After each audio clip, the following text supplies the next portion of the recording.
Chapitre 18. Journal du docteur Seward. Quand je rentrais à 5 heures, non seulement Godalming et Maurice étaient arrivés, mais déjà ils avaient pris connaissance des divers journaux et lettres que Harker et son étonnante femme avaient recopiés et classés. Harker, lui, n'était pas encore revenu. Il était allé chez les camionneurs dont le docteur N.C. m'avait parlé dans sa lettre. Mrs. Harker nous offrit une tasse de thé, et je puis bien dire que, pour la première fois depuis que je suis attachée comme médecin à cette maison, j'ai eu vraiment l'impression d'être chez moi. Lorsque nous eûmes pris le thé, Mrs. Harker s'adressa à moi. Docteur Seward, puis-je vous demander une faveur? Je voudrais voir ce malade Mr. Renfield. Je vous en prie, laissez-moi aller le voir. Ce que vous dites de lui dans votre journal m'intéresse tellement. Elle me regardait d'une façon si charmante, d'un air si suppliant aussi, qu'il m'était impossible de lui refuser cela et, du reste, je n'avais aucune raison de le faire. Je l'emmenai donc voir Renfield. Lorsque j'entrai dans sa chambre, je dis à mon patient qu'une dame désirait le voir, à quoi il répondit en se contentant de demander « Pourquoi ?» Cette dame visite l'établissement, expliquai-je, et elle voudrait s'entretenir un moment avec tous les pensionnaires l'un après l'autre. Très bien alors, qu'elle entre. Mais attendez un instant que je mette un peu d'ordre ici. Pour lui, mettre de l'ordre dans la chambre, c'était avaler toutes les mouches et toutes les araignées que contenaient ces nombreuses boîtes, et cela avant que j'eusse pu l'en empêcher. De toute évidence, il craignait que quelqu'un d'autre s'occupât, de quelle façon, de ces bestioles. Une fois terminée sa tâche répugnante, il dit sur un ton joyeux « Introduisez cette dame !» Et il s'assit sur le bord de son lit, la tête penchée mais les yeux levés, en sorte qu'il put voir entrer la visiteuse. Un instant, je craignis qu'il eût quelque dessein homicide. Je me rappelai qu'il paraissait parfaitement calme dans mon bureau le jour où, quelques minutes plus tard cependant, il avait voulu se jeter sur moi. Aussi eus-je soin de me tenir assez près de lui pour pouvoir le maîtriser tout de suite, si jamais il tentait d'attaquer Mrs. Harker. Elle entra dans la chambre avec cette grâce, cette aisance qui, immanquablement, intimide les fous en forçant leur respect. Elle alla tout de suite à lui, souriante et la main tendue. « Bonsoir, monsieur Renfield, » lui dit-elle. « Vous voyez que je vous connais. Le docteur Seward m'a parlé de vous. » Il ne lui répondit pas immédiatement. Les sourcils froncés, il la regardait attentivement. Puis, peu à peu, il laissa paraître l'étonnement puis le doute. Et alors, quelle ne fut pas ma surprise de l'entendre dire à Mrs. Harker « Vous n'êtes pas la jeune fille que le docteur voulait épouser, n'est-ce pas? Non, ce ne peut être vous car celle-là, elle est morte. » Mrs. Harker eut à nouveau un doux sourire tandis qu'elle lui répondait « Non, assurément, car moi j'ai un mari que j'ai épousé alors que je n'avais encore jamais vu le docteur Seward et que lui-même ne m'avait jamais vu non plus. » « Dans ce cas, que faites-vous ici? » « Mon mari et moi sommes venus en visite chez le docteur Seward. »« Ne restez pas chez lui. »« Mais pourquoi ?» Pensant que ce genre de conversation pourrait déplaire à Mrs. Harker, encore plus qu'à moi-même, je jugeai bon d'intervenir. « Comment savez-vous que j'ai eu l'intention de me marier ?» demandai-je à Renfield. Il me répondit sur un ton de mépris tandis que son regard allait de Mrs. Harker à moi pour se détourner aussitôt. « Quelle question stupide !»« Je ne suis pas du tout de cet avis, monsieur Renfield, » dit Mrs. Harker, prenant immédiatement parti pour moi. Il eut pour lui répondre autant de courtoisie et de respect qu'il m'avait témoigné de mépris. « Vous comprenez certainement, Mrs. Harker, que lorsqu'un homme est estimé, aimé, comme l'est le docteur, tout ce qui le concerne intéresse notre petite communauté. Non seulement ses amis aiment Mr. Seward, mais même ses malades parmi lesquels certains, à cause d'un équilibre mental des plus précaires, peuvent dénaturer les causes et les effets. Depuis que je suis moi-même dans cet asile d'aliénés, je ne puis m'empêcher de remarquer que la tendance au sophisme chez certains de ces pensionnaires les incline à commettre les erreurs de non causa et ignoratio elenchi, les incline à se tromper par ignorance de la matière sinon de la cause. D'étonnement, j'ouvris les yeux tout grands. Voici que le malade dont je m'occupais le plus, celui qui caractérisait, plus exactement qu'aucun des cas que j'avais jamais vus, l'affection dont il souffrait, se mettait à parler philosophie, et cela exactement comme le fait un gentleman distingué. La présence de Mrs. Harker avait-elle fait vibrer quelques cordes de sa mémoire? Si ce réveil inattendu de ses facultés mentales était spontané, ou du moins provenait de l'influence inconsciente de la jeune femme, celle-ci devait certes posséder un don, un pouvoir peu ordinaire. Nous bavardâmes pendant quelques moments encore. Mrs. Harker, voyant que Renfield paraissait jouir de sa raison, tenta, non sans me lancer en commençant un regard interrogateur, de le faire parler de son sujet préféré. Décidément, il m'étonnait de plus en plus. Il le fit avec l'impartialité d'un homme en pleine possession de ses facultés mentales. Bien plus, il se prit lui-même en exemple quand il en vint à traiter de certaines choses.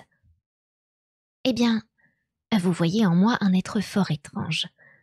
Et il n'est pas surprenant, croyez-moi, que les miens se soient inquiétés et m'aient fait mettre sous surveillance. Je me figurais que la vie est une entité positive, perpétuelle, et qu'en engloutissant une multitude d'êtres vivants, même s'ils se trouvent tout au bas de l'échelle de la création, on peut prolonger indéfiniment la vie. Et il m'est arrivé d'y croire à tel point que, dans l'un de ces moments-là, j'ai réellement voulu supprimer un homme. Le docteur vous dira comme moi que j'ai essayé un jour de le tuer dans l'intention d'augmenter mes forces vitales en m'assimilant sa vie par le moyen de son sang. Me souvenant, naturellement, des paroles de l'Écriture, car le sang est la vie. Encore que, en vérité, le vendeur d'un certain remède ait vulgarisé ce truisme au point de le rendre digne de mépris. Pas vrai, docteur? J'acquiesçai d'un signe de tête, trop stupéfait pour trouver à dire ou même à penser quoi que ce fût. Se pouvait-il que, 5 minutes seulement auparavant, j'eusse vu cet homme manger ses mouches et ses araignées? Je consultai ma montre. Il me fallait aller chercher Van Helsing à la gare. J'avertis donc Mrs. Harker qu'il était temps de nous retirer. Elle se leva aussitôt pour me suivre, mais auparavant elle dit gaiement à Mr. Renfield « Au revoir, et j'espère que je vous verrai souvent dans des circonstances plus favorables. » À quoi il répondit, pour mon étonnement final « Au revoir, ma chère, ou plutôt, Dieu fasse que je ne revoie jamais plus votre charmant visage. Qu'il vous bénisse et vous protège. » Je partis donc pour aller chercher Van Helsing à la gare, laissant chez moi le pauvre Hart, l'air un peu plus joyeux pourtant qu'il ne l'avait eu depuis le début de la maladie de Lucie, et Quincy, ayant de son côté repris son entrain. Van Helsing sauta du wagon avec l'agilité d'un jeune homme. Tout de suite, il me vit et, se précipitant vers moi, il me dit « Ah, John, mon ami, comment allez-vous ? Bien, parfait. Pour moi, j'ai beaucoup travaillé avec l'intention de rester ici un certain temps si cela est nécessaire. Et j'ai beaucoup de choses à vous apprendre. Madame Mina est chez vous ? Oui. Et son admirable mari. Et Arthur. Et mon ami Quincy. Ils sont tous chez vous, eux aussi. Parfait. » En chemin, je lui racontai tout ce qui s'était passé depuis son départ et comment mon propre journal, sur la suggestion de Mrs. Harker, avait servi maintenant à quelque chose. Ah, l'étonnante Madame Mina. Elle a véritablement le cerveau d'un homme qui serait extraordinairement doué, mais un cœur de femme. Croyez-moi, Dieu avait une intention particulière quand il l'a façonné. Mon cher John, jusqu'à présent la chance a voulu que cette femme nous aide. Seulement, passée cette soirée, elle ne devra plus être mêlée à cette horrible histoire. Elle court un trop grand risque. Nous sommes décidés, n'est-ce pas? Nous nous le sommes promis l'un à l'autre, à détruire ce monstre. Mais ce n'est pas le rôle d'une femme. Même s'il ne lui arrivait effectivement aucun malheur, le cœur pourrait lui manquer devant tant et tant d'horreurs. Et elle pourrait continuer à en souffrir d'une façon ou de l'autre, qu'il s'agisse d'un trouble nerveux ou que ses nuits désormais soient peuplées d'horribles cauchemars. De plus, elle est jeune et mariée depuis peu. Elle aura peut-être bientôt, si ce n'est pas déjà maintenant, d'autres sujets de préoccupation. Vous me dites qu'elle a tout transcrit à la machine, donc elle va vraisemblablement nous entretenir de cette affaire. Mais dès demain, fini. Elle ne s'en occupera plus. C'est sans elle que nous poursuivrons. Je l'approuvai entièrement et l'informai alors de ce dont nous nous étions aperçus pendant son absence. La maison achetée par Dracula était celle-là même qui se trouvait à côté du parc de notre établissement. Van Helsing montra un réel étonnement et parut en même temps fort soucieux. « Oh, que ne l'avons-nous pas su plus tôt » s'écria-t-il. « Nous l'aurions pris à temps et nous aurions sauvé la pauvre Lucie. Enfin, la chose accomplie, point de remède, n'y pensons plus. Mais essayons d'atteindre notre but. » Il se tut, et ce silence dura jusqu'à ce que nous fussions arrivés. Avant de monter nous habiller pour le dîner, il dit à Mrs. Harker: « Mon ami John me dit, Madame Mina, que vous et votre mari aviez recopié et classé les documents qui concernent tout ce que nous savons de Dracula jusqu'à ce moment. »« Non, pas jusqu'à ce moment, professeur, » précisa-t-elle. « Mais jusqu'à ce matin, oui. »« Quelle est la différence ? Toute la lumière possible a été jetée sur les événements, même sur ceux qui, d'apparence, étaient les moins importants. Nous nous sommes dit l'un à l'autre tout ce que nous savions, n'est-il pas vrai ?» Mrs. Harker rougit et, tirant une feuille de papier de sa poche, « Docteur Van Helsing, lui demanda-t-elle, voulez-vous bien lire ceci et me dire si je dois continuer? Ce sont des notes que j'ai prises aujourd'hui. Il m'a également paru utile de consigner désormais tout ce qui se passe jusqu'au moindre détail. Mais ici, il y a peu de choses qui ne soient pas personnelles. Dois-je continuer ?» Après avoir lu attentivement ce texte, le professeur le lui rendit en disant: « Ceci n'ira pas rejoindre les autres documents, si vous ne le désirez pas. Pour ma part, cependant, j'y tiendrai beaucoup. Votre mari ne vous en aimerait que davantage, et l'estime que nous tous, vos amis, avons pour vous, n'en serait que plus grande. Notre estime, et aussi notre amitié. » En reprenant le papier, elle rougit à nouveau, mais elle eut en même temps un large sourire. Ainsi donc, et jusqu'à cette heure même, nos notes sont complètes et entièrement mises en ordre. Le professeur en emporta un exemplaire afin de l'étudier après le dîner, en attendant notre réunion fixée pour 8 heures. Comme chacun de nous a déjà lu le tout, une fois réunis dans mon bureau et au courant des moindres faits, nous serons à même d'élaborer notre plan de campagne contre notre terrible et mystérieux ennemi. Journal de Mina Harker, 30 septembre. 2 heures après le dîner qui avait eu lieu à 6 heures, nous nous retrouvâmes dans le bureau du docteur Seward sans que nous nous fussions concertés. Notre réunion ressemblait fort à celle d'un conseil ou d'un comité. Le professeur Van Helsing prit place au haut bout de la table, ainsi que l'en pria le docteur Seward dès qu'il le vit entrer dans la pièce. Il me fit asseoir à sa droite et me demanda de servir de secrétaire à notre groupe. Jonathan s'assit près de moi. En face de nous s'installèrent Lord Godalming, le docteur Seward et Mr. Morris, Lord Godalming étant à côté du professeur et le docteur Seward à côté de Lord Godalming. Le professeur Van Helsing prit la parole. « Si je ne me trompe, dit-il, nous sommes tous au courant des faits relatés dans ces lettres et journaux personnels. » Nous l'en assurâmes et il reprit. « Cela étant, je crois utile de vous dire à quel genre d'ennemi nous avons affaire. Je vais vous expliquer certains points de l'histoire de cet homme dont je suis maintenant absolument sûr. Ensuite, nous examinerons ensemble quelle peut être la meilleure façon d'agir, et nous prendrons nos mesures en conséquence. Sans aucun doute, les vampires existent. Certains d'entre nous en ont la preuve. Et même si nous n'avions pas fait nous-mêmes cette malheureuse expérience, l'histoire du passé fournit des preuves suffisantes de leur existence. Je reconnais qu'au début j'étais sceptique. Si, depuis de très nombreuses années, je ne m'étais pas efforcé de garder pour toute chose une grande ouverture d'esprit, je n'aurais rien cru de toute cette histoire jusqu'au moment où le tonnerre lui-même m'aurait crié à l'oreille « Vois, je t'oblige à voir, je te mets une preuve irréfutable sous les yeux. » Hélas, si j'avais su dès le début ce que je sais maintenant, ou plutôt, si j'avais ne fût-ce que deviné à qui nous avions affaire, cette vie si précieuse de notre chère Lucie aurait été sauvée. Mais nous l'avons perdue, et maintenant tous nos efforts doivent tendre à sauver d'autres pauvres âmes. Il faut savoir que ce Nosferatu ne meurt pas comme l'abeille une fois qu'il a fait une victime. Au contraire, il n'en devient que plus fort. Et plus fort, il n'en est que plus dangereux. Le vampire qui se trouve parmi nous possède à lui seul la force de 20 hommes. Il est plus rusé qu'aucun mortel, puisque son astuce s'est affinée au cours des siècles. Il se sert de la nécromancie, art qui, comme l'indique l'étymologie du mot, consiste à évoquer les morts pour deviner l'avenir.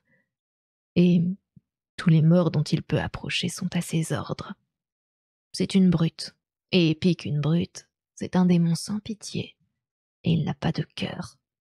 Il peut, avec pourtant certaines réserves, apparaître où et quand il veut et sous l'une ou l'autre forme de son choix.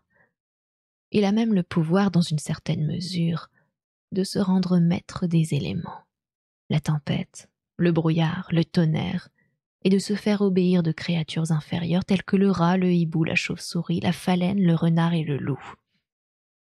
Il peut se faire grand ou se rapetisser. Et à certains moments, il disparaît exactement comme s'il n'existait plus. Dans ces conditions, comment devons-nous nous y prendre pour le détruire? Comment le trouverons-nous et, l'ayant trouvé, comment le ferons-nous périr? Mes amis, l'entreprise est aussi ardue que terrible, et à songer aux conséquences qu'elle peut avoir, l'homme le plus courageux frémirait. Car si nous échouons dans la lutte, alors son triomphe à lui est certain. Et qu'adviendrait-il dans ce cas? Pour moi, ce n'est pas perdre la vie qui me fait peur, mais notre échec signifierait tout autre chose qu'une question de vie ou de mort. Nous deviendrions semblables à lui, des créatures de la nuit comme lui, sans cœur ni conscience, faisant notre proie des corps et des âmes de ceux que nous aimons le plus au monde. Les portes du ciel seraient à jamais fermées pour nous, car qui nous les ouvrirait? Tous nous abomineraient à jamais. Nous serions une tache sur le soleil de Dieu, une flèche dans le flanc de celui qui est mort pour sauver l'humanité. Pourtant, notre devoir est là, tout tracé. Pouvons-nous reculer? En ce qui me concerne, je dis non, mais je suis vieux, et la vie, avec son soleil resplendissant, ses jardins enchantés, sa musique et l'amour, est bien loin derrière moi. Vous, mes amis, vous êtes jeunes. Certains d'entre vous ont déjà connu le chagrin, mais même ceux-là peuvent encore assurément attendre de beaux jours. Que décidez-vous? Tout en l'écoutant parler, Jonathan avait pris ma main. Au moment où j'avais vu mon mari tendre la main vers moi, j'avais tremblé de crainte que l'effroyable danger dont nous entretenait le professeur ne le décourageât complètement.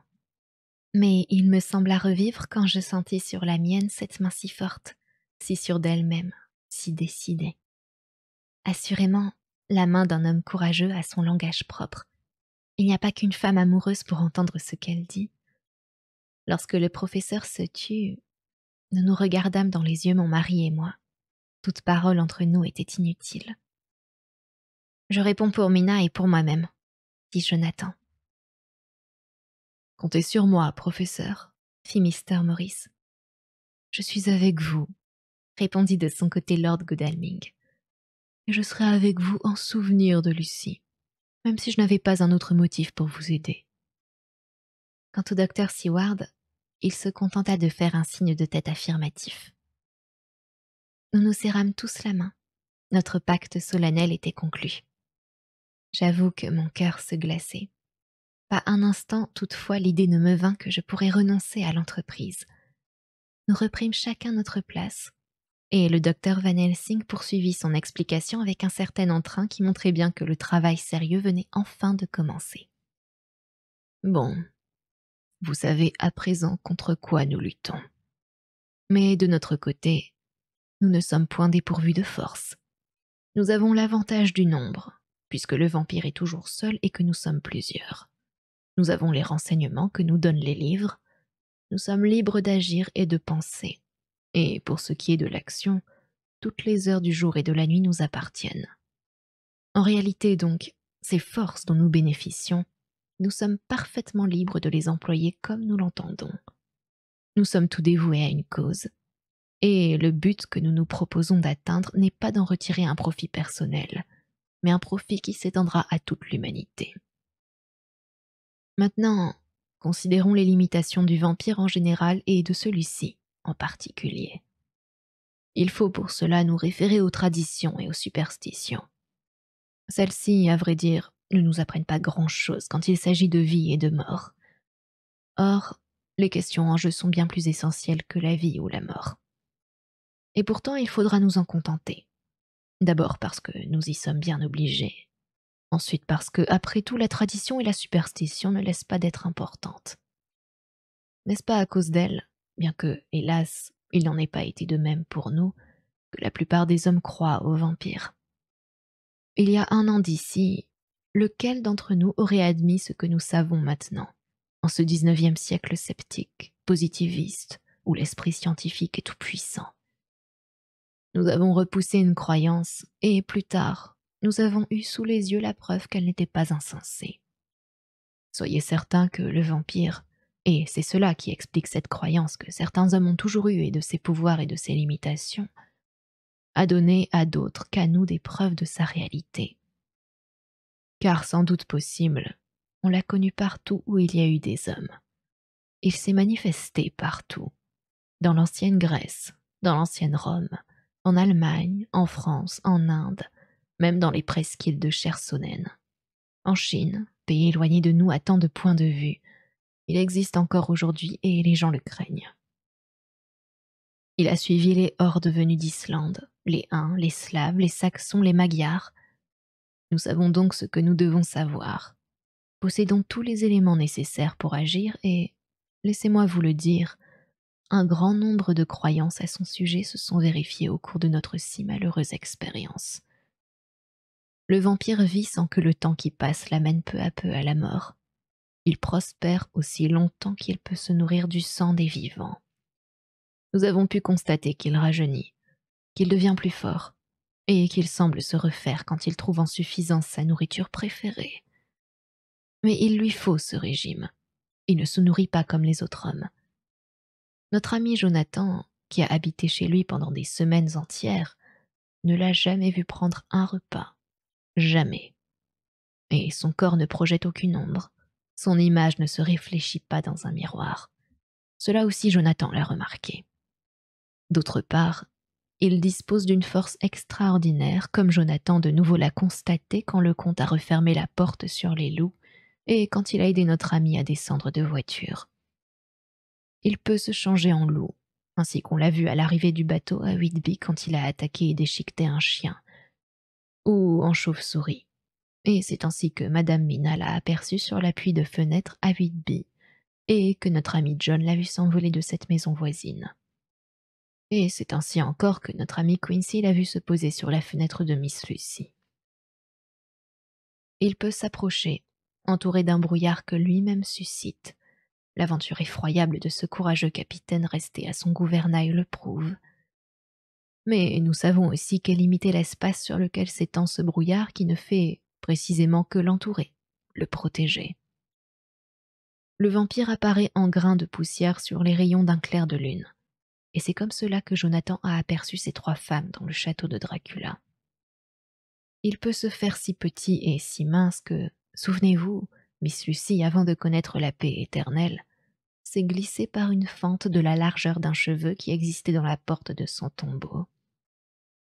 Car il lui est donné, une fois qu'il a trouvé son chemin, de sortir de n'importe quoi, d'entrer dans n'importe quoi et de voir dans l'obscurité, ce qui n'est pas un pouvoir négligeable dans un monde à demi privé de lumière. Mais, ici, suivez-moi bien. Il est capable de tout cela, oui, et pourtant il n'est pas libre. Il est prisonnier, plus qu'un homme condamné aux galères, plus qu'un fou enfermé dans son cabanon. Aller là où il en aurait envie lui est interdit. Lui, qui n'est pas un être selon la nature, il doit cependant obéir à certaines de ses lois. Pourquoi? Nous n'en savons rien. Toutes les portes ne lui sont pas ouvertes. Il faut au préalable qu'on l'ait prié d'entrer. Alors seulement il peut venir quand il le désire. Son pouvoir cesse, comme d'ailleurs celui de toutes les puissances malignes, dès les premières lueurs de l'aube. Il jouit d'une certaine liberté, mais en des moments précis. S'il ne se trouve pas à l'endroit où il voudrait être, il ne peut s'y rendre qu'à midi ou au lever ou au coucher du soleil. Tout cela, La tradition et les livres nous l'apprennent, et nous en trouvons aussi la preuve dans les documents que nous-mêmes avons rassemblés. Ainsi, tandis que le vampire peut parfois accomplir sa propre volonté, pourvu qu'il respecte les limitations qui lui sont imposées et se confine dans son domaine, son cercueil à lui, son enfer à lui, ou encore dans un endroit non béni, comme par exemple cette tombe du suicidé dans le cimetière de Whitby, et encore ne peut-il se déplacer qu'à des moments bien précis. On dit aussi qu'il ne peut franchir des eaux vives qu'à marée haute ou lorsque la mer est étale. Et puis, il y a des choses qui lui ôtent tout pouvoir, comme l'ail, nous le savons assez, comme ce symbole, ma petite croix d'or, devant laquelle il recule avec respect et s'enfuit. Il y en a encore d'autres, et il vous faut les connaître au cas où nous devrions nous en servir au cours de nos recherches. Une branche de rosier sauvage, posée sur son cercueil, l'empêche d'en sortir. Une balle bénite que l'on tirerait de son cercueil le tuerait, et il deviendrait alors un mort véritable. Quant au pieu que l'on enfonce dans son cœur, nous savons qu'il lui donne également le repos éternel qu'il connaît de même si on lui coupe la tête. Nous l'avons constaté de nos propres yeux. Ainsi donc, en ce qui concerne le comte Dracula, quand nous trouverons la demeure de cet homme, nous pourrons le forcer à rester dans son cercueil ou nous le détruirons. Mais il est rusé, ne l'oublions pas, et très intelligent aussi. J'ai demandé à mon ami Arminius de l'université de Budapest de me communiquer l'histoire de sa vie, et il m'a mis au courant de tout ce qu'il connaissait. Ce doit être ce même voïvode Dracula qui fonda sa renommée en traversant le grand fleuve et en allant battre le Turc à la frontière même de la Turquie. S'il en est ainsi, il ne s'agit pas d'un homme ordinaire, car à l'époque et pendant les siècles qui suivirent, on parla de lui comme du fils le plus habile et le plus audacieux, mais aussi le plus courageux du pays par-delà la forêt. Cette intelligence supérieure et cette volonté inébranlable, il les garda jusque dans la tombe, et il s'en sert maintenant contre nous.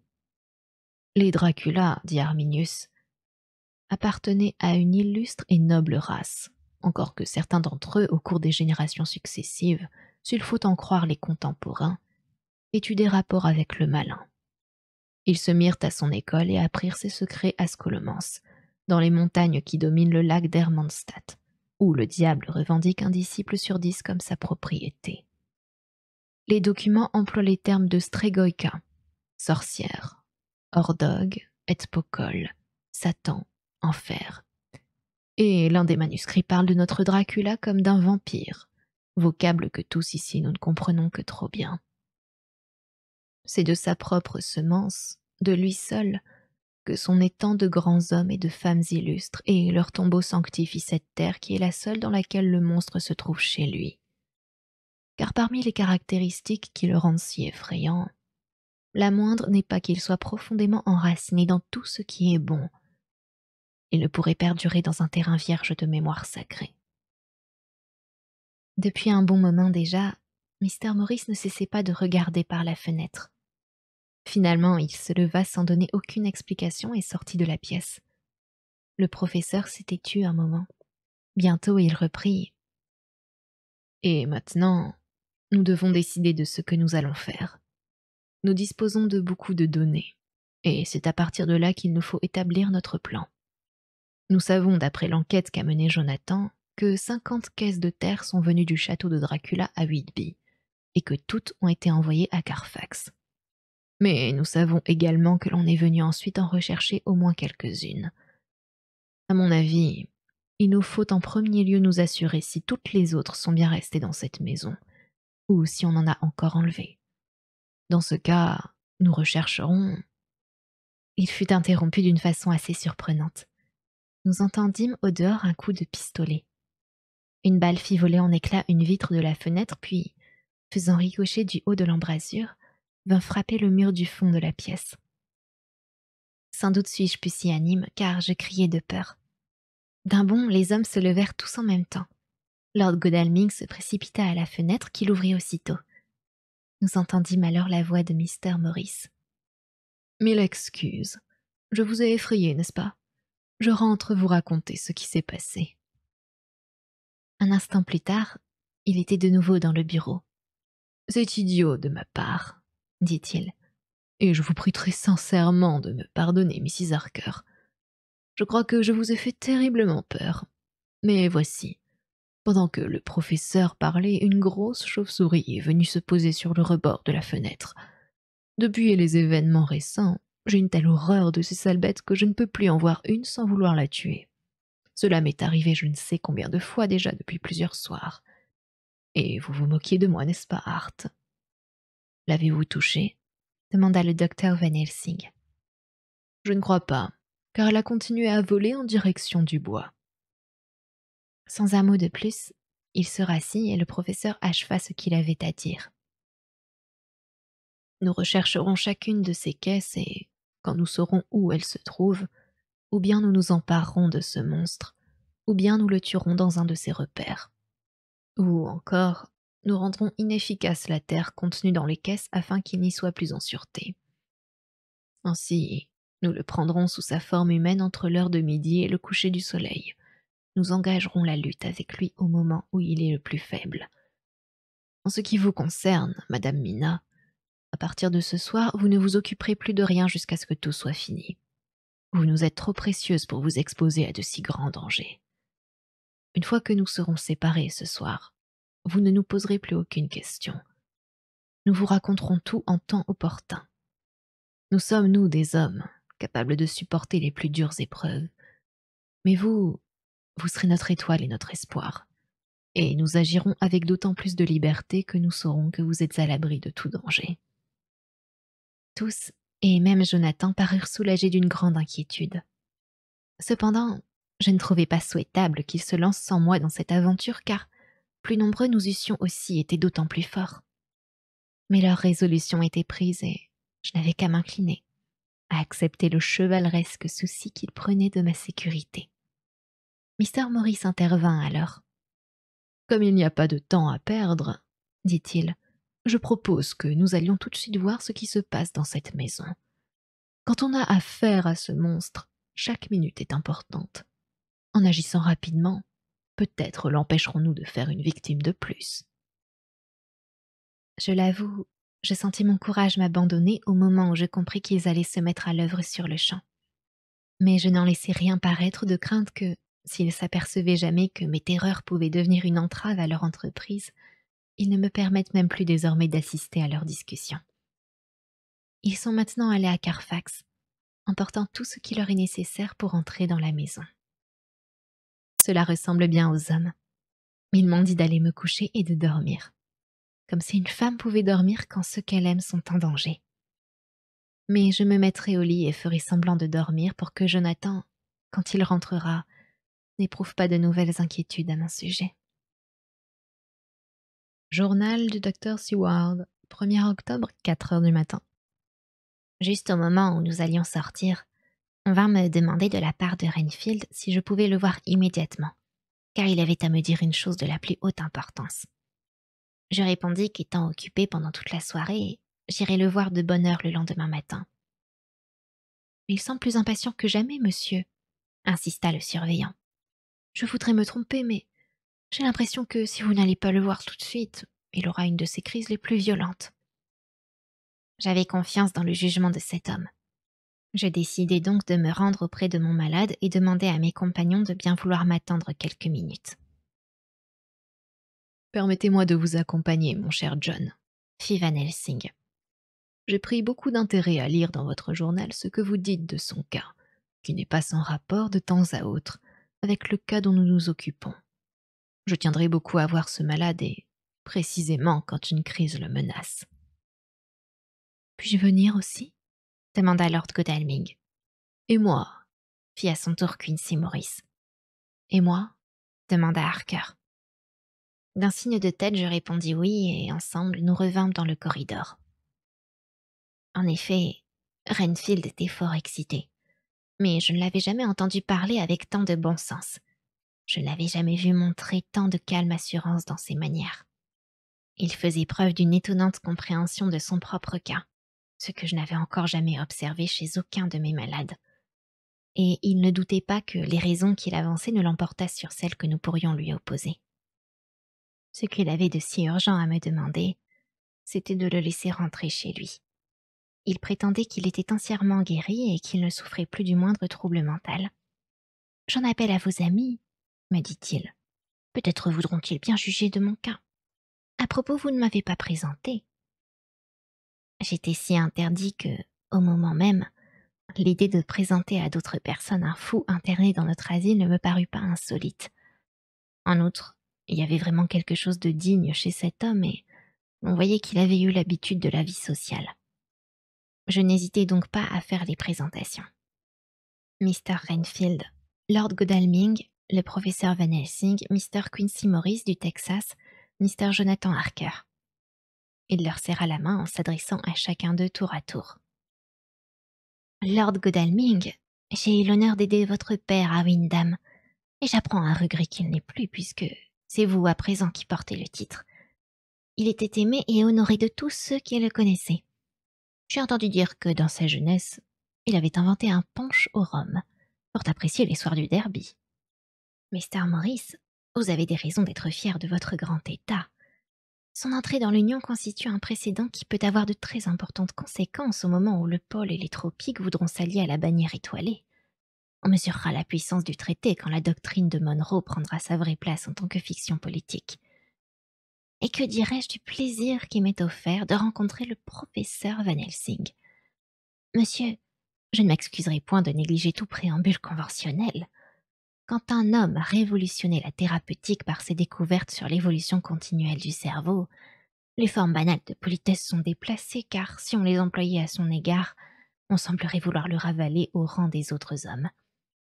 Vous tous, messieurs, qui, soit par la nationalité, soit par l'hérédité, ou encore grâce au privilège d'un don naturel, tenez votre place respective dans notre monde en marche.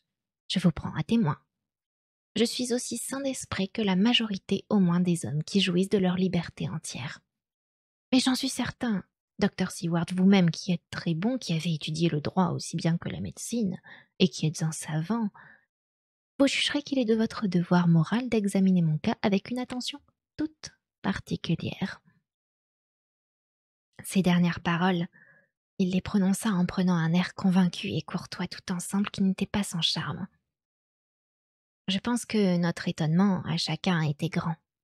Pour ma part, j'étais persuadée, en dépit de ce que je savais des diverses phases de sa maladie, que Renfield avait définitivement recouvré la raison. Et j'eus fort envie de lui dire que sa guérison, en effet, me paraissait évidente et que j'allais veiller à ce que toutes les formalités fussent remplies le lendemain matin en vue de son départ. Toutefois, me rappelant à nouveau les brusques revirements auxquels il était sujet, je jugeai préférable d'attendre avant de lui faire part d'une si grave décision. Je me contentai donc de lui répondre que son état s'améliorait de jour en jour, que j'aurais avec lui une conversation plus longue le lendemain matin et que je verrais alors si je pouvais accéder à sa requête. Cela ne parut pas le satisfaire car il répliqua aussitôt « Mais je crains, docteur, que vous ne me compreniez pas. Ce que je voudrais, c'est m'en aller tout de suite, immédiatement, maintenant, à l'instant même si cela était possible. Le temps presse. Et dans notre convention tacite avec la mort, cet élément, le temps, est essentiel. Je suis sûre qu'il suffit, quand on s'adresse à l'admirable praticien qu'est le docteur Seward, d'exprimer un souhait si simple, encore que d'une telle gravité, pour qu'il soit immédiatement réalisé. Il m'observait attentivement et, comme je ne paraissais pas disposée à l'approuver, il se tourna vers les autres et les regarda avec le même sérieux. Ne recevant aucune réponse, pas même le moindre signe d'acquiescement, il reprit « Serais-je trompé dans mes suppositions ?»« Oui, vous vous êtes trompé, » répondis-je franchement, mais aussi d'une façon assez brusque. Je me rendis compte. Il y eut un long silence, puis il dit lentement « Dans ce cas, il me faut sans doute présenter autrement ma requête. Permettez-moi de demander que l'on me fasse cette concession, que l'on m'accorde cette faveur, ce privilège, appelez cela comme vous voulez. Je vous implore ici, non pour des motifs personnels, mais pour le salut d'autrui. Je ne suis pas libre de vous expliquer toutes les raisons qui m'obligent à vous parler de la sorte, mais soyez assurés qu'elles sont solides, irréfutables, et qu'il n'y entre pas le moindre intérêt personnel. Elles me sont inspirées par un sens très haut du devoir. Si vous pouviez lire dans mon cœur, monsieur, vous approuveriez entièrement les sentiments qui m'animent. Bien plus, vous me compteriez parmi vos amis les meilleurs et les plus fidèles. » De nouveau, il nous regarda tous, attentivement. Je me doutais à présent que le changement survenu soudain dans son comportement mental n'était qu'une autre forme, une autre phase de sa folie. Et je me dis qu'il fallait attendre, voir ce qui allait se passer. Car je savais par expérience que, finalement, comme chez tous les fous, une rechute le trahirait. Van Helsing l'observait avec, semblait-il, un intérêt toujours croissant. Et ses sourcils broussailleux se touchaient presque tant son regard restait fixé sur lui. Il demanda à Renfield, d'un ton qui, à vrai dire, ne me surprit pas au moment même, mais seulement quand j'y pensais plus tard, car on eût dit que le professeur s'adressait à un homme aussi sain d'esprit que lui-même. « Ne pouvez-vous pas m'expliquer franchement pourquoi vous désirez partir d'ici ce soir même? Je suis sûr que si vous ne me cachez rien, à moi, un étranger qui suis sans préjugés et qui ai toujours compris beaucoup de choses, le docteur Seward prendra à ses propres risques la responsabilité de vous laisser retourner chez vous. » L'autre hocha tristement la tête et l'on pouvait lire un poignant regret sur son visage. Le professeur poursuivit. « Allons, monsieur, réfléchissez un moment. Vous prétendez être guéri. Vous cherchez à nous prouver que vous avez complètement recouvré la raison, ce dont nous pouvons encore douter puisque vous êtes toujours soigné ici. Si vous ne voulez pas nous seconder dans l'effort que nous faisons pour essayer, s'il se peut, de vous satisfaire, comment y parviendrons-nous? Encore une fois, monsieur, réfléchissez. Aidez-nous. Nous souhaiterions, croyez-moi, vous voir libre. » Il répondit en hochant à nouveau la tête. « Docteur Van Helsing, je n'ai plus qu'à me taire. Vos arguments sont irréfutables et, s'ils ne tenaient qu'à moi, je les approuverais sans hésiter. Mais je ne suis pas seule dans cette affaire. Je vous demande seulement d'avoir confiance en moi. Si vous ne me laissez pas sortir d'ici, je décline toute responsabilité dans ce qui pourra arriver. »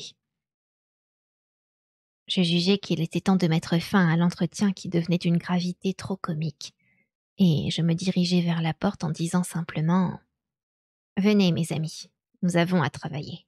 Bonsoir, Renfield. » Cependant, comme j'allais ouvrir la porte, le malade changea d'attitude. Il se précipita vers moi et je crus un instant qu'il voulait à nouveau me tuer. Mais je me trompais. Les deux mains tendues, il renouvela sa demande et cette fois sur un ton de prière fort émouvant. Bien qu'il parût comprendre que l'excès même de ses manières le desservait, il continua à se faire de plus en plus pressant et démonstratif. Je rencontrai le regard de Van Helsing et j'y vis refléter ma propre conviction. Aussi me raidis-je quelque peu à l'égard de Renfield et, le repoussant, je lui fis comprendre qu'il perdait son temps. Ce n'était pas la première fois que je voyais chez lui cette excitation croissante lorsqu'il voulait obtenir une faveur qui, à l'instant même où il y pensait, prenait pour lui la plus grande importance. Par exemple, le jour où il m'avait supplié de lui donner un chat. Et comme alors, je m'attendais à le voir finalement, encore que plein de dépit, se résigner à mon refus. Mais tel ne fut pas le cas. Lorsqu'il s'aperçut qu'il me suppliait en vain, il fut pris de frénésie. Il se jeta à genoux, leva les mains vers moi, les tordant en des gestes de supplication. M'exhorta à nouveau en un discours sans fin, cependant que les larmes inondaient son visage et que tout en lui manifestait la plus profonde angoisse.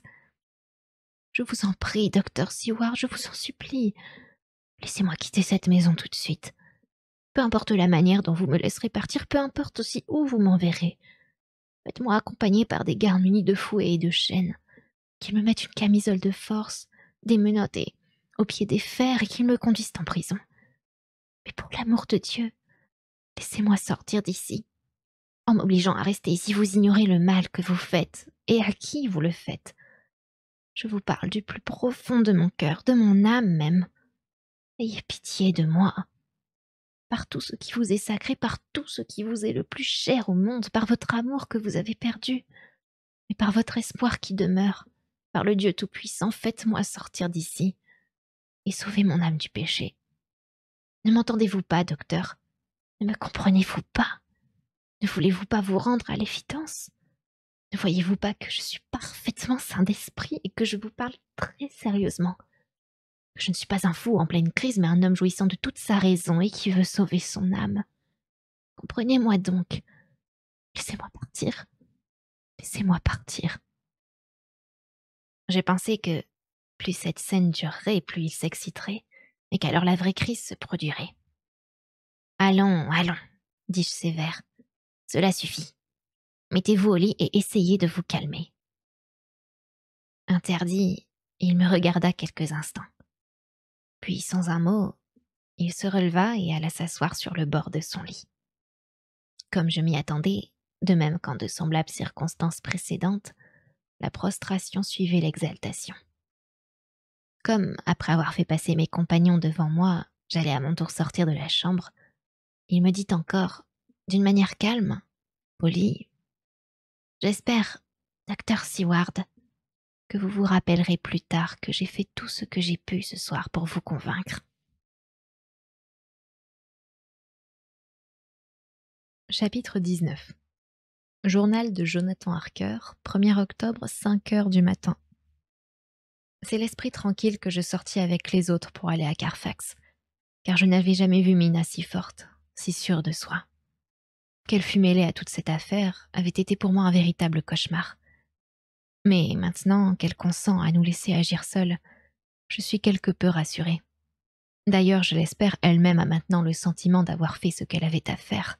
Si tous les moindres détails qui peuvent nous être utiles sont rassemblés, n'est-ce pas grâce à sa volonté, à son intelligence de la situation? Nous étions tous, je crois, assez impressionnés par notre visite à Mr. Renfield. En sortant de sa chambre, aucun de nous ne prononça un seul mot avant d'avoir regagné le bureau de Seward. Mais alors, Mr. Morris s'adressa au docteur. « Ma foi, John, à moins que cet homme n'ait bluffé, c'est bien le fou le plus raisonnable que j'ai jamais vu. Je n'en jurerai pas, mais il me semble pourtant qu'il a en tête quelques desseins des plus sérieux et, dans ce cas, il a du mérite à n'avoir pas tenté de se sauver. » Lord Godalming et moi ne fîmes aucune remarque, mais le docteur Van Helsing dit à son tour, « Mon cher John, vous connaissez mieux que moi les phases étranges par lesquelles passent ces malades, et j'en suis vraiment heureux. Car je le crains, si ça avait été à moi à prendre une décision, j'aurais libéré Renfield avant qu'il se soit montré dans cet état d'excitation extrême. Mais nous apprenons chaque jour, et d'autre part, en ce qui nous concerne à présent, nous ne pouvons prendre aucun risque, comme dirait mon ami Quincy, tant notre entreprise est déjà scabreuse. Les choses sont bien telles qu'elles sont. » Le docteur Seward parut leur répondre à tous deux en même temps. « Sans doute avez-vous raison. Si cet homme avait ressemblé à beaucoup d'autres de mes malades, je lui aurais montré, quitte à courir un grand risque, que j'avais confiance en lui. Mais son comportement semble dépendre à ce point des allées et venues du comte que, en lui passant ses caprices, j'aurais peur de commettre une lourde erreur. Et puis, un jour devant moi, il a appelé le comte son seigneur et maître, et je me dis que, peut-être, il veut aller l'aider dans un de ses desseins diaboliques. Ce monstre se fait obéir des loups et des rats, sans parler des créatures devenues semblables à lui. Comment ne chercherait-il pas à asservir un pauvre fou digne de respect? Oui, Enfield semblait parler très sérieusement, je le reconnais malgré ce que je sais de son cas. J'espère vraiment que nous avons fait ce qu'il y avait de mieux à faire. Mais tout ceci, venant au moment où nous entreprenons nos lugubres recherches, est propre à décourager un homme. » Le professeur s'approcha de lui et, lui mettant la main sur l'épaule, le rassura.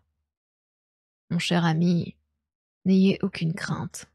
Nous nous efforçons, il est vrai, de faire notre devoir dans une affaire réellement effroyable, et nous ne pouvons agir que dans le sens qui nous paraît le meilleur. Mais il nous faut espérer en la miséricorde de Dieu. » Lord Godalming, qui était sorti de la pièce quelques instants auparavant, rentra en tenant à la main un petit sifflet d'argent. « Il se peut, nous expliqua-t-il, que la maison soit remplie de rats. Voici pour les chasser. » Nous nous dirigeâmes donc vers la maison abandonnée, prenant soin de nous cacher sous les arbres de l'allée chaque fois que le clair de lune apparaissait entre deux nuages. Lorsque nous fûmes arrivés près de la porte, Le professeur ouvrit son sac et en sortit toutes sortes d'objets qu'il posa sur le seuil en 4 petits tas séparés, chacun d'eux étant évidemment destiné à chacun de nous. Mes amis, dit-il, nous affrontons un grand danger, et nous avons besoin d'armes de plusieurs genres. La menace que fait peser sur nous notre ennemi n'est pas seulement d'ordre spirituel. Souvenez-vous qu'il possède à lui seul une force comparable à celle de 20 hommes réunis. Et si un homme extraordinairement fort pouvait arriver à le tenir à sa merci, et à plus forte raison si plusieurs de ses adversaires, grâce à leur nombre, l'emportaient sur lui, jamais, en revanche, personne ne pourrait le blesser alors qu'il peut, par ses blessures, nous faire le plus grand mal. Veillons donc à ce qu'il ne s'approche pas de nous. Placez ceci sur votre cœur. Et il me tendit une petite croix d'argent car je me trouvais à côté de lui. Passez-vous ces fleurs autour du cou. Et il me donna une guirlande de fleurs d'ail séchées. Prenez aussi ce revolver et ce couteau. On ne sait jamais à quels autres ennemis on peut avoir affaire. Et à tout hasard, cette petite lampe électrique que vous attacherez au revers de votre veston. Et surtout, par-dessus tout, ceci que nous ne devrons pas profaner inutilement. Il tenait un morceau de l'hostie sainte qu'il glissa dans une enveloppe avant de me la donner. Chacun des autres reçut exactement les mêmes armes. Et maintenant, John, mon ami, reprit le professeur, où sont les crochets? Si nous parvenons à ouvrir la porte, nous n'aurons pas à entrer par la fenêtre comme des voleurs ainsi que nous l'avons fait l'autre jour chez Miss Lucy. Le docteur Seward essaya 1 ou 2 crochets de serrurier, fort aidé en cela par son habileté de médecin. Bientôt, il trouva celui qui convenait et le verrou rouillé finit par céder. Nous poussâmes la porte qui grinça d'un peu partout mais qui s'ouvrit lentement. Chose assez curieuse, cela me fit aussitôt penser au récit du docteur Seward concernant son entrée et celle de ses compagnons dans le caveau de Miss Westenra. Ces derniers eurent sans doute la même idée car tous ils reculèrent. Le professeur, le premier, se décida à faire un pas en avant et à entrer dans la maison. « In manus tuas domine » s'écria-t-il en se signant comme il franchissait le seuil. Nous prîmes la précaution de refermer la porte derrière nous. Nous craignions, en effet, que nos lampes, une fois allumées, l'un ou l'autre passant n'eût son attention attirée par cette insolite clarté. Le professeur examina la serrure afin de s'assurer de la possibilité d'ouvrir la porte de l'intérieur, au cas où nous devrions fuir en toute hâte. Enfin, chacun alluma sa lampe et nos recherches commencèrent. La lumière des petites lampes faisait apparaître des objets aux formes bizarres, tandis que leurs rayons se croisaient ou se superposaient les uns aux autres ou que nos propres corps projetaient de grandes ombres. Il m'était impossible d'écarter le sentiment que nous n'étions pas seuls. Sans doute était-ce le souvenir des jours terribles que j'avais vécus en Transylvanie qui me dominait si impérieusement, à cause de ce lieu sinistre. Pourtant, je pense que nous éprouvions tous la même inquiétude, car je remarquai que mes compagnons comme moi-même se retournaient au moindre bruit, ou lorsqu'une ombre nouvelle se dessinait sur les murs. Partout, la couche de poussière était épaisse. Sur le plancher, elle semblait haute de plusieurs pouces, excepté là où il y avait de récentes traces de pas. En baissant ma lampe, je vis la marque de gros clous de semelle. Les murs aussi étaient couverts de poussière. On eût presque dit une sorte de duvet sale. Dans les coins pendaient d'énormes toiles d'araignée sur lesquelles la poussière, toujours la poussière, s'était amassée en sorte qu'elle ressemblait à de vieux lambeaux d'étoffe déchirés par le poids de toute cette crasse. Sur une table du corridor était posé un gros trousseau de clés dont chacune portait une étiquette jaunie par le temps. On voyait qu'on s'en était servi à plusieurs reprises, car il y avait plusieurs petits sillons dans la couche de poussière qui recouvrait la table. Semblables d'ailleurs à ceux qui apparurent lorsque le professeur prit le trousseau de clés. Il se tourna vers moi et me dit « Vous connaissez cette maison, Jonathan. Vous en possédez les plans, ou tout au moins une copie, que vous avez sans doute étudiée attentivement. Par où gagne-t-on la chapelle ?» Je croyais bien savoir où elle se trouvait, bien que lors de ma première visite je n'eusse pas pu y entrer. Je montrai donc le chemin à mes compagnons et, après avoir suivi quelques couloirs, nous arrivâmes devant une porte de chêne basse et voûtée. « Nous y sommes », dit le professeur qui, à la lueur de sa lampe, examiner une copie du plan qui m'avait servi au moment de l'achat de la maison. Après avoir essayé quelques clés du trousseau, nous trouvâmes celle qui convenait et nous ouvrîmes la porte. Dès cet instant, nous nous attendîmes à quelque chose de très désagréable car, par l'entrebâillement, s'exhalait un air malodorant, et aucun de nous ne pensait respirer à l'intérieur une odeur qui fût à tel point nauséabonde.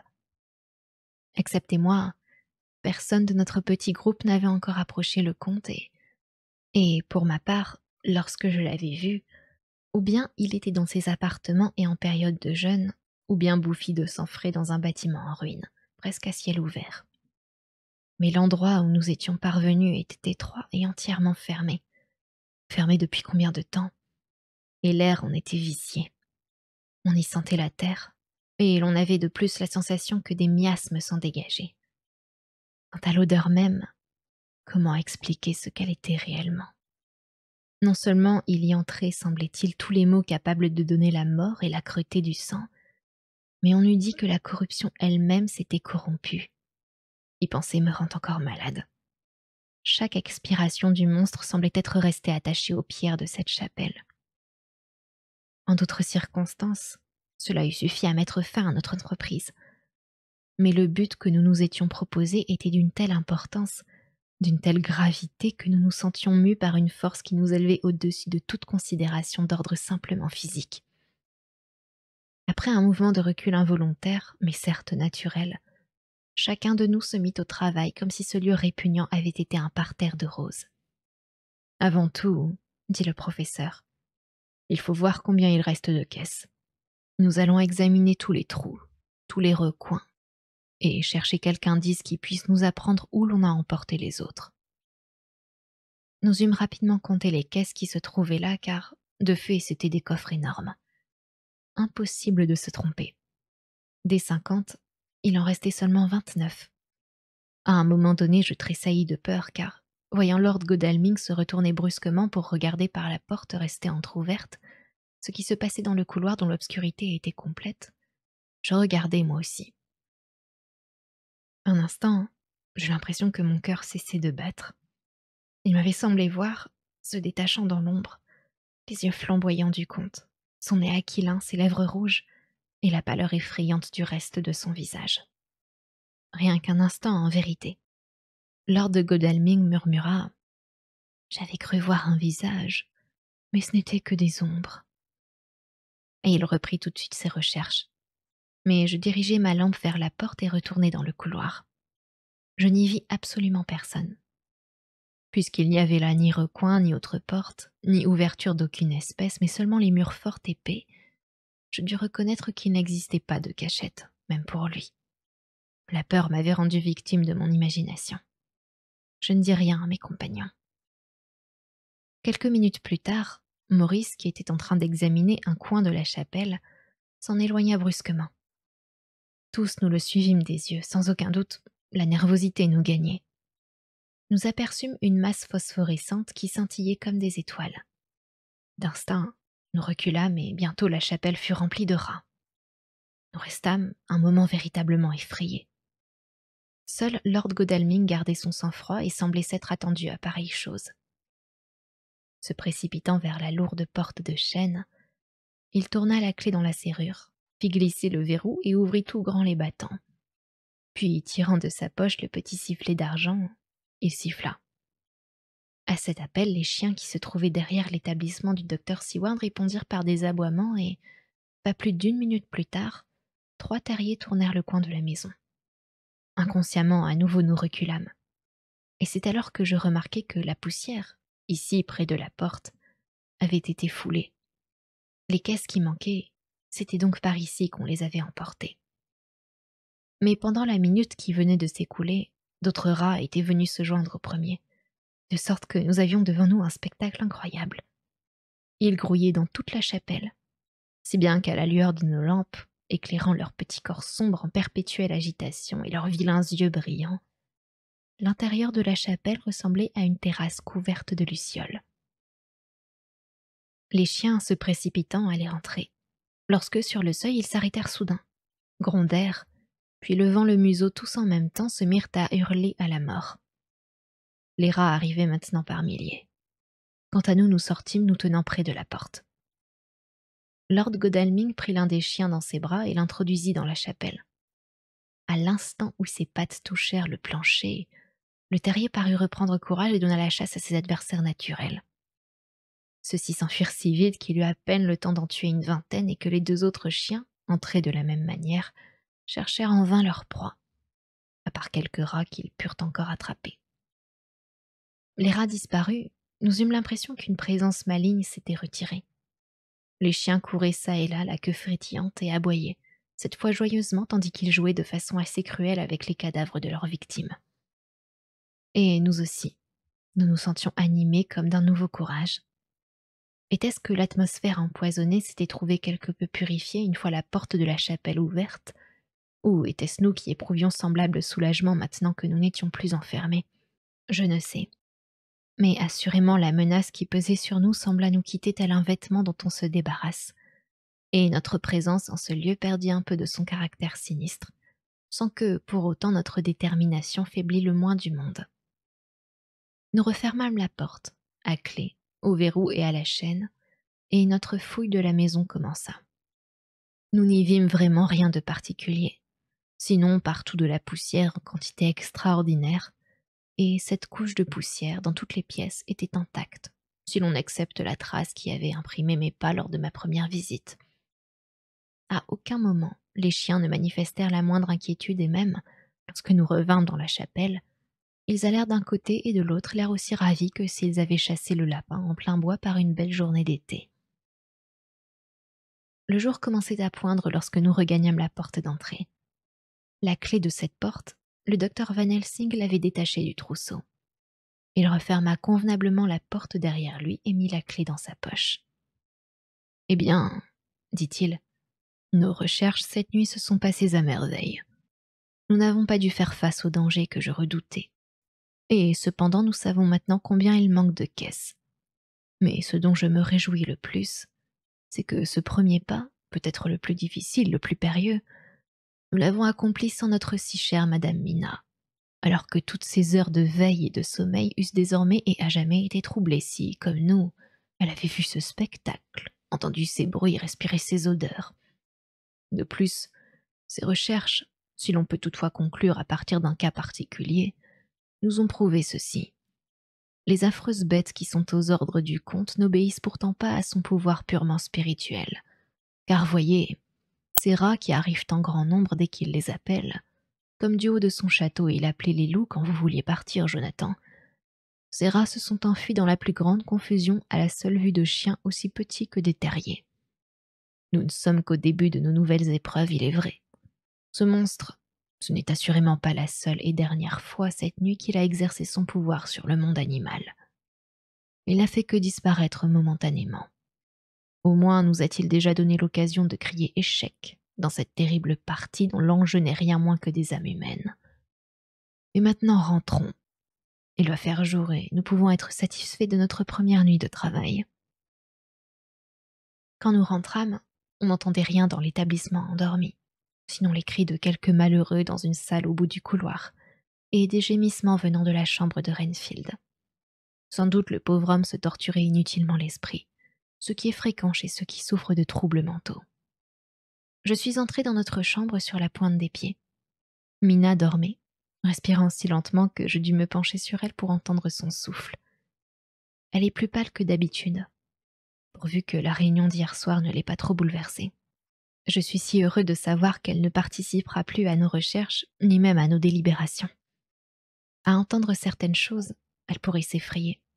Et pourtant, les lui cacher pourrait lui faire encore plus de mal si jamais elle nous soupçonne de vouloir lui taire ceci ou cela.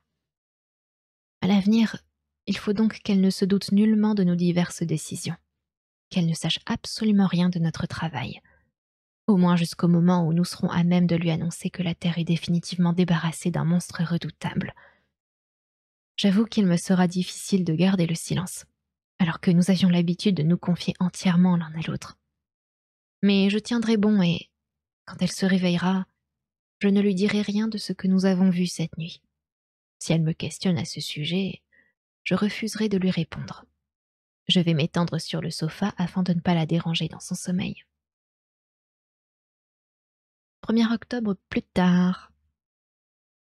Sans doute était-il normal que nous dormions tous jusqu'à une heure avancée de la matinée, car la journée précédente avait été fort fatigante et la nuit, nous n'avions pas eu un moment de repos.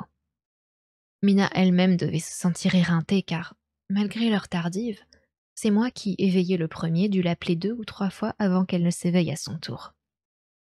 Elle était si profondément endormie que lorsqu'elle ouvrit les yeux, elle resta quelques secondes sans me reconnaître. Elle me regardait, l'air tout à la fois interdit et effrayé, comme quelqu'un qui sort d'un cauchemar. Comme elle se plaignait d'être fatiguée, je lui conseillai de rester encore un peu au lit. Nous savons donc maintenant que 21 caisses ont disparu. Si on est venu chercher certaines d'entre elles, il sera assez facile de les retrouver.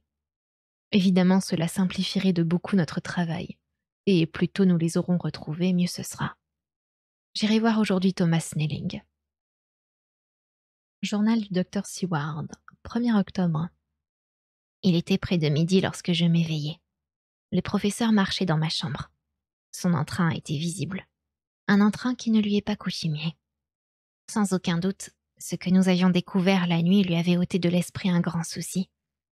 Il commença par me parler un peu de cette aventure, puis il me déclara « Votre malade m'intéresse beaucoup. Pourrais-je encore aller le voir aujourd'hui avec vous? Ou si vous êtes trop occupé, peut-être me laisserez-vous aller le voir seul. L'expérience est neuve pour moi, de rencontrer un fou qui parle philosophie et raisonne avec justesse. » En effet, j'avais à travailler. Je le priai donc de bien vouloir se rendre seul chez Renfield. Je ne le ferai pas attendre. J'appelai un surveillant à qui je donnai les instructions nécessaires, et le professeur l'accompagna. Avant qu'il ne fût sorti de ma chambre, toutefois, je le mis en garde. « Mais, me répondit-il, je veux lui parler de lui-même et de sa manie qui le poussait à manger des êtres vivants. J'ai lu hier dans votre journal qu'il en avait entretenu Madame Mina. Pourquoi souriez-vous, mon cher John? Excusez-moi, mais la réponse à votre question se trouve ici même, dis-je en posant la main sur les feuilles dactylographiées. Lorsque notre fou raisonnable et cultivé a parlé de l'habitude qu'il avait naguère de manger des êtres vivants, en réalité, sa bouche était encore souillée par les araignées et les mouches qu'il venait de manger juste avant que Mrs. Harker n'entrât dans sa chambre. Van Helsing sourit à son tour. « Vous avez bonne mémoire, mon ami. J'aurais dû me souvenir de ce détail, moi aussi. Et cependant, ce sont de semblables failles dans la pensée et la mémoire qui rendent si fascinante l'étude des maladies mentales. Peut-être apprendrai-je davantage au sujet de la folie par ce dément que je n'en apprendrai par des enseignements du plus sage des hommes. Qui sait? » Sur ce, j'allai dans mon bureau et me mis au travail. Le temps m'avait paru fort court. Et pourtant déjà Van Helsing entr'ouvrait ma porte et me demandait « Je vous dérange ?»« Pas du tout, » répondis-je. « Entrez. J'ai terminé ce que j'avais à faire et maintenant je puis vous accompagner si vous le désirez. » « Inutile. Je l'ai vu. » « Eh bien ?» « Je crains qu'il n'ait pas une très bonne opinion de moi. Notre entretien a été bref. Quand je suis entrée dans sa chambre, il était assis au milieu de la pièce sur un tabouret, les coudes sur les genoux, le menton dans les mains et un sombre mécontentement peint sur le visage. Je m'adressai à lui d'un ton aussi gai, mais en même temps aussi déférent que possible. Il ne me répondit pas. « Ne me reconnaissez-vous pas, fis-je. » Sa réplique ne fut pas des plus rassurantes. « Si, je vous reconnais. Vous êtes ce vieux niais de Van Helsing. Je voudrais que vous alliez vous promener ailleurs, vous et votre étude idiote sur le cerveau. Au diable les Hollandais imbéciles. » Mais il ne dit pas un mot de plus, et il reprit son attitude morose, ignorant parfaitement ma présence. L'occasion m'a donc échappé d'apprendre quelque chose de la bouche de ce fou si intelligent. Pour me consoler, je vais aller un peu bavarder avec la douce Madame Mina. Mon cher John, comment vous dire ma joie de la savoir à l'abri des souffrances et des dangers qui nous attendent encore? Son aide nous manquera sans doute, mais il vaut mieux agir de la sorte. « Je suis entièrement d'accord avec vous, » dis-je. « Il est préférable que Mrs. Harker ne soit plus mêlée à tout ceci. La situation est déjà très périlleuse pour nous, des hommes qui pourtant avons connu maintes périodes difficiles au cours de notre existence. Si cette jeune femme avait continué à travailler avec nous, Sa santé finalement aurait pu en être ruinée. Van Helsing m'a donc quitté pour rejoindre Mr. Harker et Mrs. Harker. Quincy et Hart sont allés à la recherche des caisses contenant la terre, ou tout au moins de leurs pistes. Nous devons nous réunir ce soir. Journal de Mina Harker, 1er octobre. C'est une impression assez étrange pour moi que d'être tenue dans l'ignorance de tout comme je le suis aujourd'hui. Pendant tant d'années, Jonathan m'a témoigné une telle confiance, et il m'a fallu le voir aujourd'hui éviter certains sujets de conversation, les plus importants de tous. Ce matin, j'ai dormi tard car la journée d'hier m'avait fort fatiguée. Jonathan aussi ne s'est réveillé que peu avant midi, mais il fut le premier à se réveiller. Avant de sortir, il m'a parlé plus doucement, plus tendrement que jamais. Mais il n'a pas dit un seul mot de leur visite à la maison du comte. Et pourtant, il devait savoir combien j'étais anxieuse à ce sujet. Pauvre chéri, ce silence qu'il gardait, sans doute était-il encore plus douloureux pour lui que pour moi. Tous, ils sont d'accord pour que je ne participe plus à cette affaire effroyable. Et j'ai acquiescé. Mais penser que mon mari a des secrets pour moi. Et voilà que je pleure comme une petite sotte alors que je sais que c'est son grand amour pour moi qui l'oblige à se taire. Et que les autres également, ses amis si généreux, ne cherchent qu'à assurer mon repos et ma sécurité. Les larmes m'ont soulagée.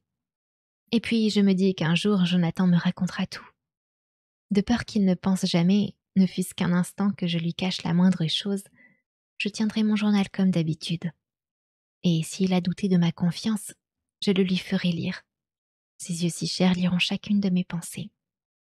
Aujourd'hui, je ne sais pourquoi je me sens triste et découragée. Je suppose que c'est le contre-coup de toutes ces émotions. Hier soir, je me suis mise au lit dès que Jonathan et les autres furent sortis, simplement parce qu'ils me l'avaient conseillé. Je n'avais pas sommeil, et j'étais terriblement inquiète. Je pensais à tout ce qui s'était passé depuis le jour où Jonathan était venu me voir pour la première fois à Londres. Tout cela ressemble à une horrible tragédie où le destin avance inexorablement vers son but. Chacune de nos actions, même si nous l'avons accomplie dans l'intention la meilleure, semble avoir eu les conséquences les plus déplorables. Si je n'étais pas allée à Whitby, peut-être la pauvre chère Lucie serait-elle encore avec nous. Avant mon arrivée, elle ne montait jamais au cimetière et, si elle n'y était pas venue avec moi dans la journée, elle n'y serait pas retournée la nuit dans une crise de somnambulisme et donc ce monstre n'aurait pas pu lui faire tout le mal qu'il lui a fait. Pourquoi suis-je allée à Whitby? Bon, voilà que je me remets à pleurer. Je me demande ce qui m'arrive aujourd'hui. Jonathan ne doit pas savoir que j'ai pleuré 2 fois déjà ce matin, moi qui ne me suis jamais attendrie sur mon sort et qui n'ai jamais versé une larme à cause de mon chéri. S'il s'en apercevait, il se tourmenterait trop. Si même je me sens triste à un moment où nous sommes ensemble, je n'en laisserai rien paraître. Je pense que c'est là l'une des choses que nous avons à apprendre, nous les femmes. Je ne sais pas très bien à quel moment je me suis endormie hier soir. Je me souviens d'avoir entendu soudain les aboiements des chiens ainsi que 1000 petits cris étranges qui venaient de la chambre de Mr. Renfield, laquelle se trouve sous la mienne. Puis il se fit partout un silence si profond que j'en éprouvai quelque inquiétude, et je me levai pour aller regarder par la fenêtre. L'obscurité ajoutée à ce lourd silence semblait donner à la nuit un mystère qu'accentuaient encore les ombres projetées dans le clair de lune. Rien ne bougeait. Tout était lugubre et immobile comme la mort ou le destin. Si bien que lorsqu'une bande de brouillard blanc se déplaça à partir du gazon, avec une lenteur qui la rendait presque imperceptible vers la maison, on eût dit qu'elle seule vivait. Cette sorte de digression dans mes pensées me fit sans doute du bien car, lorsque je me remis au lit, je sentis que je m'assoupissais peu à peu. Je restais étendue, très calme. Cependant, je ne parvenais pas à m'endormir tout à fait. Je me relevai, allai de nouveau regarder par la fenêtre. Le brouillard s'étendait et maintenant touchait presque la maison. Je le voyais, épais contre le mur, comme s'il allait monter jusqu'au bord des fenêtres. Le pauvre Renfield hurlait à présent, et sans saisir pourtant un mot de ce qu'il disait, à son ton, je devinais qu'il lançait des supplications passionnées. Puis j'eus l'impression qu'on se battait. Le surveillant, je m'en rendis compte, venait d'entrer dans sa chambre, et ils en étaient venus aux mains.